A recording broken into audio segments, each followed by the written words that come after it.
Hi Atticteers and welcome back to the channel. This is a very special birthday celebration today. As most of you will be aware that the ZX81 turns 40 on the 5th of March.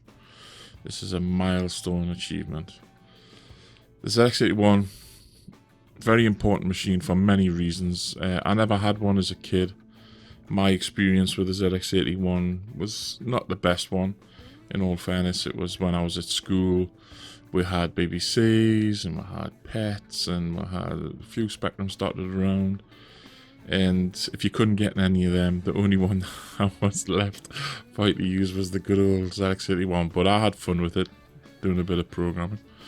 The history of the ZX81, it's got many firsts. It was one of the first computers available in stores. It was one of the first computers you could literally just walk in and buy.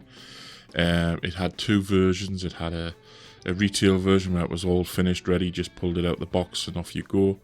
And there was also a kit version. If you're feeling up for it, you could actually build it yourself and save a little bit of money. It just started the revolution, really. It started where things were going to go with its bigger brother, the Spectrum. Without the ZX81, where would we have been? It revolutionised home computers. It put a computer in people's homes, started people programming. I think people really come into their own once the Spectrum came out, but the ZX81 started it all. It's a very basic machine, doesn't do a massive amount. It's got 1K as standard and you can't even access all that 1K. The 16K backpack was notorious for sort of coming loose as you were using the machine, and it would reset and you would lose everything. Very frustrating, but the alternatives were hundreds and hundreds of pounds more expensive.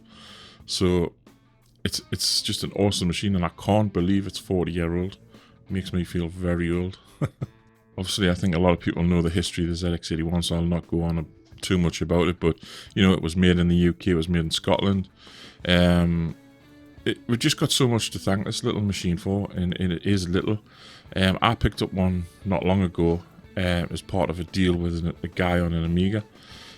Full box version and everything. It works. I've never really used it. If I want to do anything with ZX81, I'll just do it on my next using emulation, but it's a great little bit of history to have on the shelf, and thanks to Sinclair for releasing it, because without it, it wouldn't have triggered the game industry this country has today. We do owe it a lot, and basically happy birthday. Welcome to the big 4-0. Now I'm going to do an unboxing for you. So this is my ZX81. It's 40-year-old, so you'll have to forgive its box. Like I say, I got this in a deal with a guy who had an Amiga 1200, and he just as well finishing the deal goes, any interested in this? Gives it for a tenner. Can't really say no. It's all complete. It all works. It's in fantastic condition. To be fair, I don't think it's really been used much. The box contains basically a manual, the computer itself, a power supply, a data cable, which is basically from the ZX81 to the cassette deck, and an RF cable. This power supply doesn't want to come out. The polystyrene is always a nightmare on these things, but it's a little bit different, the power supply. It's not like the Spectrum one. It's an actual male jack, not a female jack. But the art on the box I always thought was fantastic, and the manual. So there she is, the ZX81. I've got very big hands, and as you can see, it's actually smaller than my hand. Got one expansion port on the back, which is the 16K port, really. That's just what most people use it for. You've got the TV connector, RF module, earphone, microphone, and you have the power supply on the side. And there's the data cable. As you can see, it's just basically two audio cables, two 3.5mm audio jacks. You've got a standard RF cable, pretty bog standard, very cheap cables by the way, very thin. And you've got your little power supply there. One of the things I always liked was how they branded the power supplies. They didn't have to. Oh, I've gone out of focus. There you go, it's gone back in. Again, the manual, the artwork's fantastic, and all Sinclair manuals are really well written. They're actual joy to read through and just mess around on the computer. To be honest, the manual's the only thing I'll probably use in this by just using some emulation.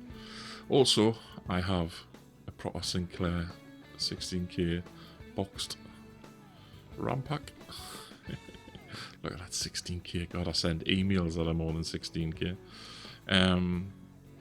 Again, the connector wasn't the best. It never fitted. It sort of went on snugly, but once it was on, it had a lot of rock. So a lot of people used to put blue tack in, even little wooden braces and stuff like that to stop it from moving. I'll just plug all the cables in so you can see literally how it went. I was never a fan of all the cables coming out the side. I always thought it was a bit weird because it's just sort of in the way, because you like to sort of rest your hand on the side of the computer. But there you go, folks. An unboxing 40 years later of a ZX81. As always, guys, thanks so much for all the support I'm getting at the moment. Please like, share, tickle the bell for updates. The goal for subscriptions by the end of March is to hit over 100. We are on 78 subscriptions at the minute, which is a massive result. Keep up the support, guys, and I'll just keep on knocking the videos out for you. Please leave the notes in the comments if there's anything you want us to do. I'm open to any content. Thanks very much.